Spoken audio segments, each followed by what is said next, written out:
در قرآن کریم الله سبحانه و تعالی یک سری مسائل رو به شکل مجمل بیان می کند. مثلا اینجا برای شما عزیزان من باز بکنم سوره نور رو که الله سبحانه و تعالی در سوره نور اینجا، دوستان اگر نشون بدن این رو، الله سبحانه و تعالی در اینجا بیان می کند که از الزانیة و الزانی فاجلدوا کل واحد منهما 100 جلده. کسی که زنا می کند، چه مرد باشد و چه زن باشد، اینها رو، هر کدام اینها رو باید 100 شلاق زده شود الی آخر آیه. و بعد از اون در آیه سوم حکم نکاح با مرد زناکار، زن زناکار، اینها رو بیان میکنه. خیلی از مسائلی رو ما در قرآن کریم داریم که مثلا مثل اوقات نماز. اوقات نماز به شکل مشخص که نماز فجر را در چه وقت بخوانیم، نماز ظهر رو در چه وقت بخوانیم، نماز عصر، مغرب، عشاء رو در چه وقت بخوانیم، در قرآن کریم ذکر نشده، به شکل مجمل ذکر شده. مثلا قرآن الفجر در قرآن کریم ذکر شده. قرآن الفجر یعنی یک چیزی است که باید تفسیر بشه که قرآن الفجر یعنی چی؟ یعنی چند ساعت قبل از طلوع آفتاب، متصل قبل از طلوع آفتاب. این سوالاتی است که جواب اینها رو همیشه در احادیث رسول الله صلی الله علیه و سلم جستجو میکنیم. یا غسق اللیل در قرآن کریم ذکر شده. غسق اللیل یعنی چی؟ چون در زبان عربی شب رو به قسمت‌های مختلف تقسیم میکنن. اینها رو پاسخش همه رو در قرآن کریم داریم، در سیرت رسول الله صلی الله علیه و سلم داریم، در سنت. یکی از مشکلاتی که امروز، سوالاتی که در ذهن خیلیا و بودن شاید 2-3 هفته قبل یک خواهر عزیز و گرامی هم الله مطالبشان کنه خیلی در مورد این موضوع یعنی عمیق سوالات کرده بودن و بحث کرده بودن اینا،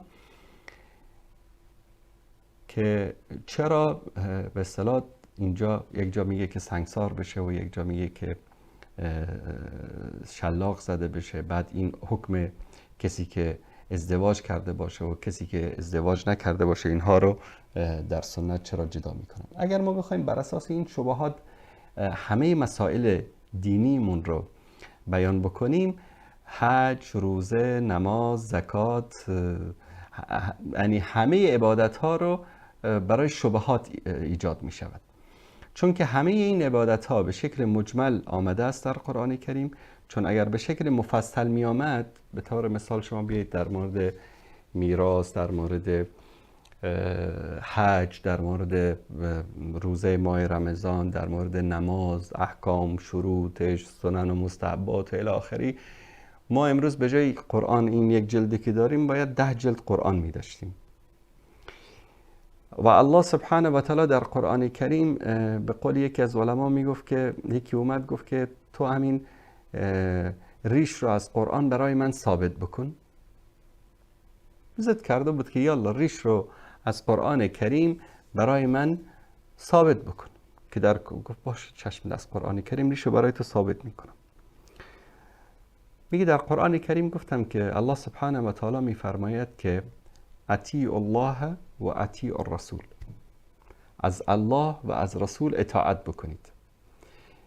رسول الله صلی الله علیه و آله و سلم فرمودن که اترک اللحى، اعف اللحى، ارخ اللحى، با الفاظ مختلف احادیث روایت شده، احادیث صحیح.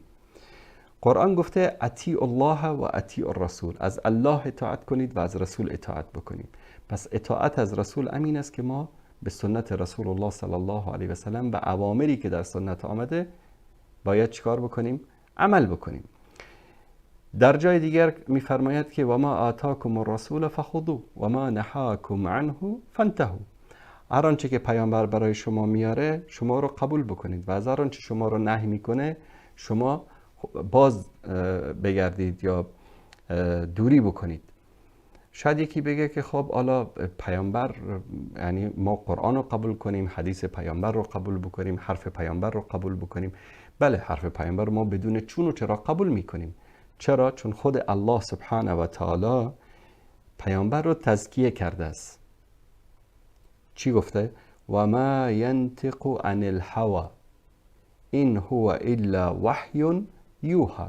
پیامبر از هوا و هوس سخن نمیگوید و هر آنچه که پیامبر گفته است وحی از طرف الله سبحانه و تعالی است. دیروز دقیقاً بود با یکی از دوستان صحبت میکردم در مورد بعضی از مسائلی که ملحدین مطرح میکنن. گفتم ایمان حقیقی این است که من محمد انصاری اعتقاد بر این داشته باشم که هر آنچه که رسول الله صلی الله علیه و آله و سلم فرموده‌اند حقیقت است و درست است و شاید حتی چیزی که به نظر من با چشم من صحیح باشد اما در حقیقت این غلط باشد، اشتباه باشد و آنچه که رسول الله صلی الله علیه و آله و سلم فرمودن درست باشد. مثال دادم، گفتم مثلا رنگ این لیوان سیاه است. الان شما هم میبینید سیاه هست، من هم میبینم سیاه هست. اگر رسول الله صلی الله علیه و آله و سلم بیاید و بفرماید که نه خیر این سیاه نیست این سفید است، من میگویم که صدق رسول الله صلی الله علیه و سلم. رسول الله صلی الله علیه و سلم راست گفتن. فرموده رسول الله صلی الله علیه و سلم صحیح است، چون چشم من رو هیچ کس تزکیه نکرده است. چشم رسول الله صلی الله علیه و آله و سلم رو الله سبحانه و تعالی از بالای 7 آسمان در سوره نجم تزکیه کرده است. الله سبحانه و تعالی می‌فرماید ما زاغ البصر و ما طغى.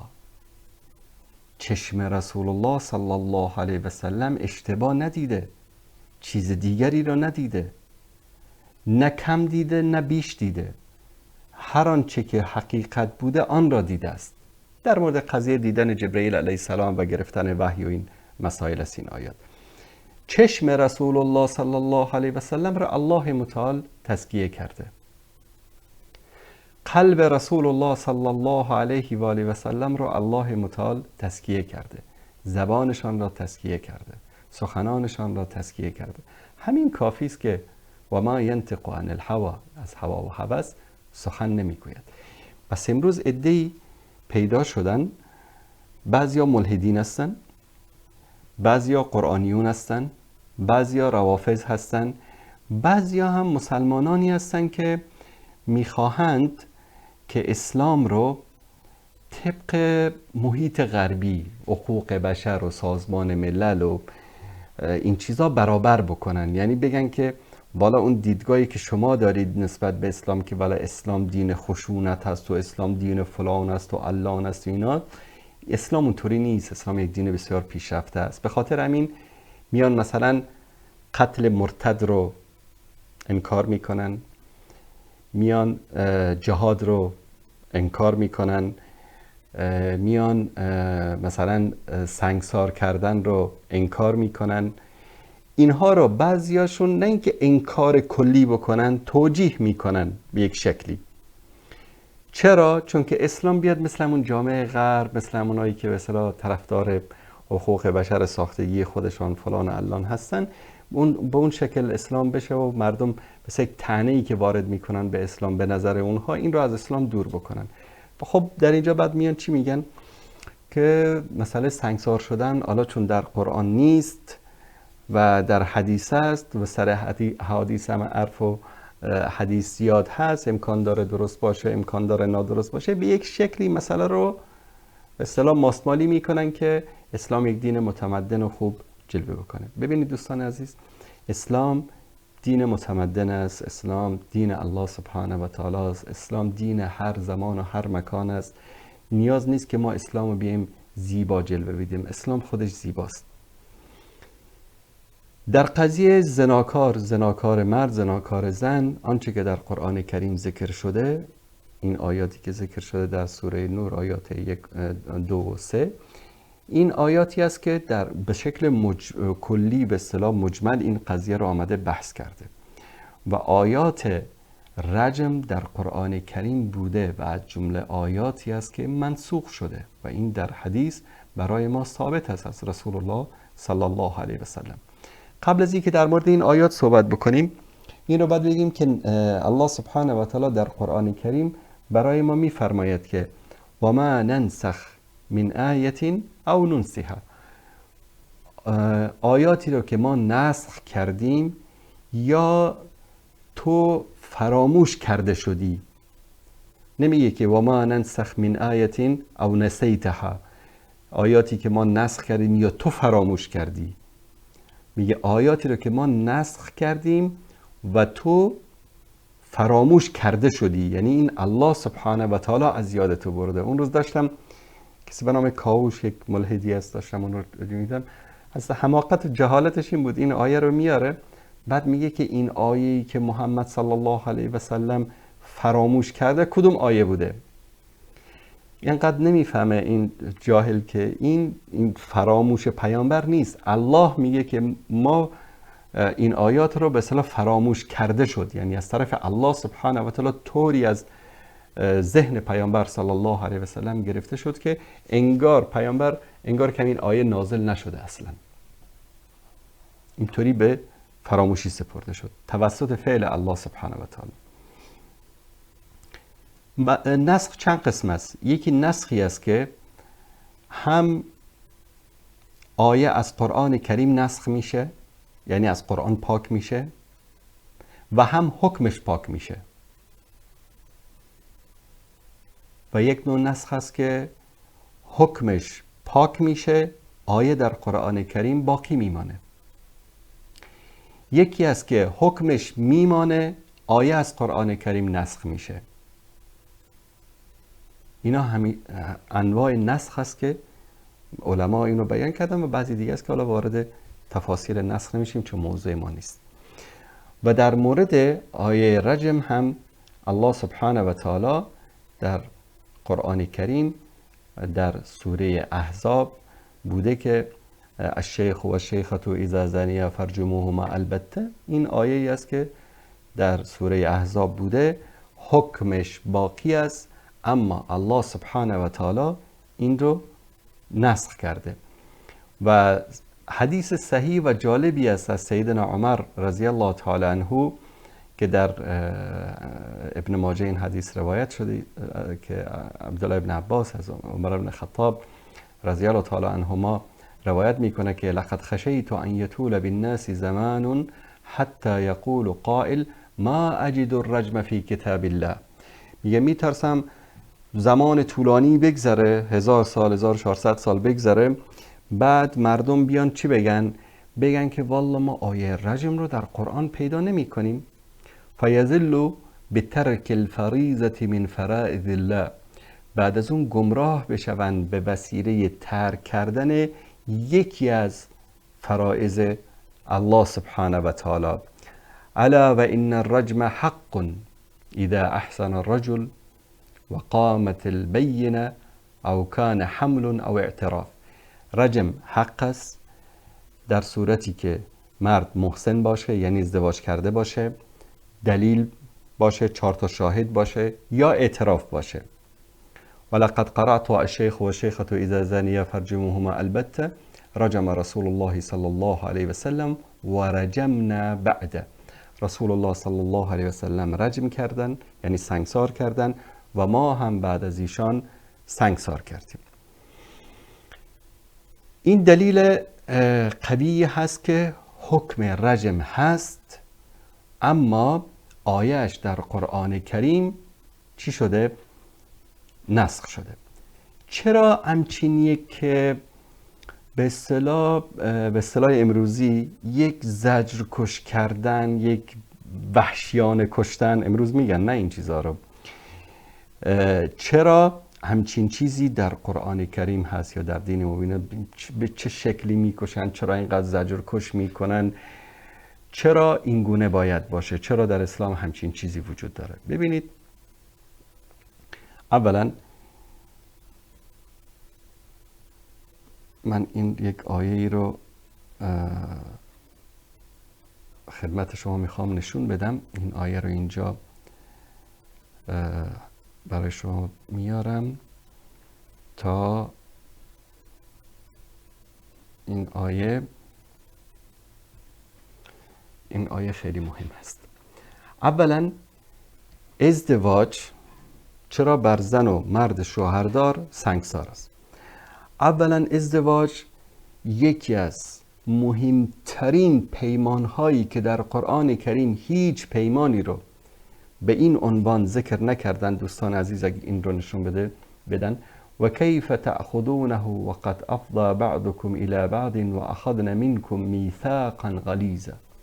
میثاقا غلیظا یعنی پیمان محکم و استوار که یک مردی با یک زنی پیمان عقد نکاح رو میبنده که الله متعال از این پیمان محکم و استوار یاد کرده. یک پیمان عادی نیست و خیانت به همسر، چه از طرف مرد باشه چه از طرف زن باشه، یک گناه خیلی بزرگ است و عواقب خیلی بد و وخیمی در جامعه داره. طرف امروز در اروپا آمریکا میره زنا میکنه، بعد میاد با همسرش همبستر میشه، از اون فاحشه به اصطلاح ویروس ایدز رو به همسرش منتقل میکنه، از همسرش به فرزندانش منتقل میشه. خانواده ها، جامعه، یا زنی میره با مرد بیگانه زنا میکنه، ویروس ایدز رو میاره به همسرش منتقل میکنه، یا همسرش میره با کسی دیگه زنا میکنه. همینطور جامعه ببینید همه مبتلا به امراض جنسی هستن که بدتر از ایدزش هم هست. امروز غرب و کشورهایی که فحش و فساد در اون زیاد است گرفتار این هستن. پس همچین پیمان محکم و استواری اگر بشکند، جزای همچین عملی باید جزای سهمگین باشد، جزای سخت باشد. مثل اینکه امروز میشه گفت در 99% کشورهای دنیا جزای خیانت ملی اعدام است. کسی خیانت ملی بکنه جزاش اعدام است. و کسی که در زندگی زناشویی خیانت میکنه که بالاتر است حتی از خیانت به وطن، ضررش در جامعه خیلی بیشتر است، باید همچین یک جزایی داشته باشد. تا اینجا هم هنوز بعضیا متقاعد نشدن. والله خیلی یعنی به که روش زشتی هست که اونجا بگیرن با سنگ بزنن مردم بکشن تا آخرش. بیاید نکات جالبی رو برای شما بگم. اسلام نگفته که هر کس رو دیدی که مثلا زنا کرده بود، زندار بود یا شوهردار بود، بگیر ببر سنگسارش بکن. همچین چیزی نیست.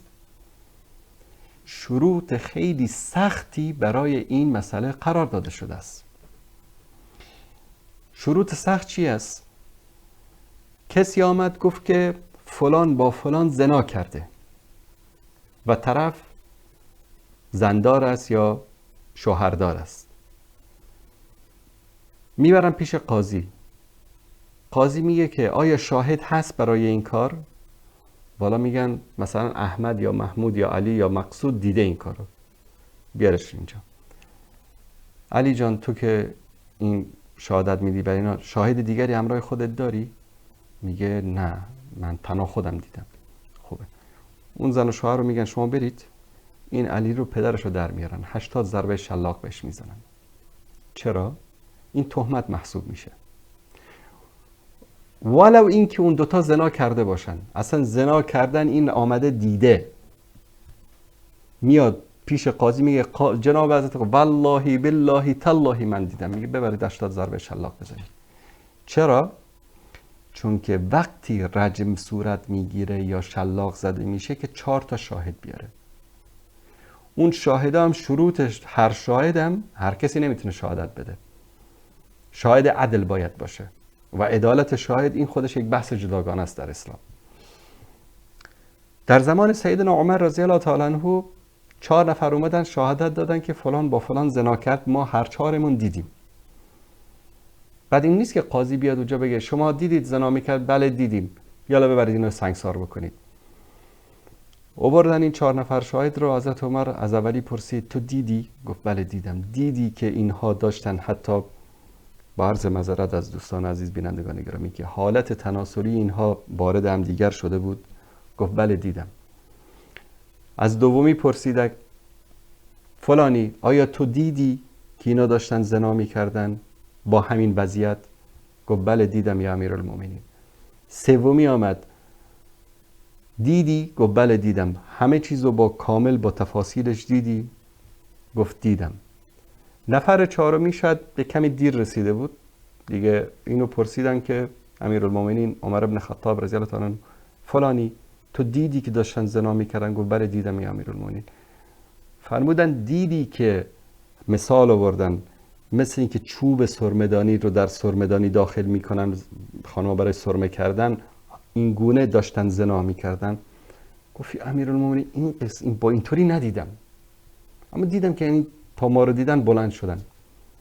ببرید در 4شون رو، هر کدومشون رو 80 ضربه شلاق بزنید. ببینید دوستان عزیز، درست است که سنگسار کردن یک به اصطلاح عقوبت خیلی شدید است. حجم عقوبت باید به اندازه حجم گناه باشد. شکستن پیمان محکم با استوار باید همچین یک عقوبتی داشته باشد که کسی این کار رو نکند. اینجا تنها مصلحت یک مرد مطرح نیست، مصلحت یک زن مطرح است، مصلحت فرزندانشون مطرح است، مصلحت نسبشون نوه و به اصطلاح نسلشون مطرح است، مصلحت جامعه مطرح است.